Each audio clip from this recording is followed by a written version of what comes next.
A sense of uncertainty continues to fill the corridors of Parliament on when the Speaker and Deputy Speaker of the 11th Parliament would be elected.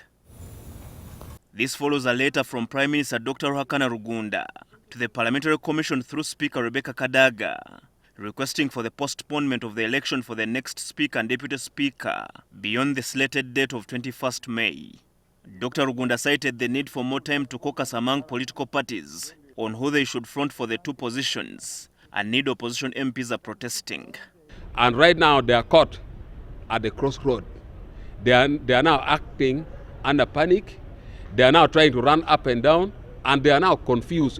They don't know who to front for the position of the Speaker and the Deputy Speaker.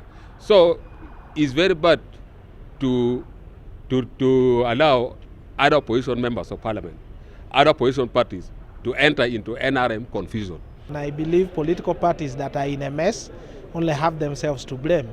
Otherwise, in UPC we are organized and we are ready to proceed with the matter of the election of the Speaker. However, the Speaker of Parliament, Rebecca Kadaga, says the Constitution vests the powers of deciding when the first sitting of the new Parliament should be held in the President. The President is supposed to assign a day for the elections, for the first sitting. Because for us, our work is to swear in the members, and then the first sitting is decided by the President.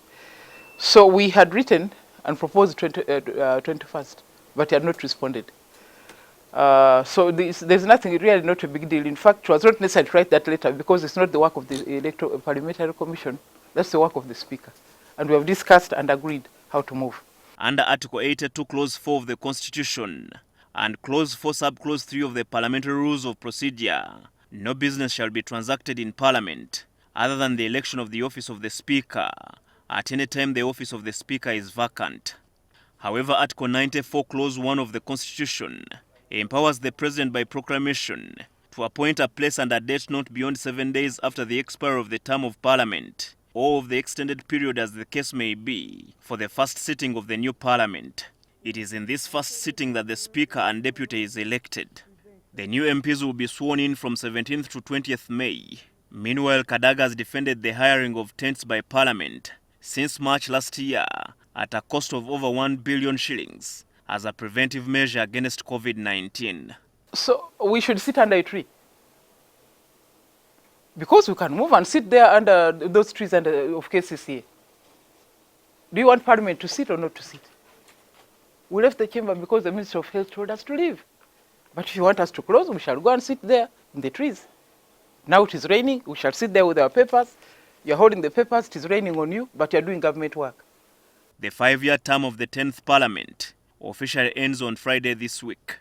Kadaga has sounded a warning to the incoming legislators to be very, very, very far from the moneylenders. You know, the moneylenders have offices around here.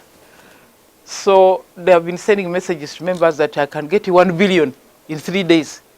So if you are a new member who has just come from election, maybe you borrowed money, you are in debt, then you hear 1 billion in 3 days, you might go for it.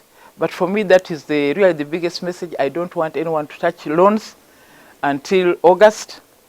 First, I want them to know how much money are you getting in a month, how much money do you need for rent, how much money do you need for school fees, how much run your constituency, and also, do you actually need a loan, or you can live on the money you earn here? The 11th Parliament will have 529 MPs. Herbert Ziwa, NTV at Parliament.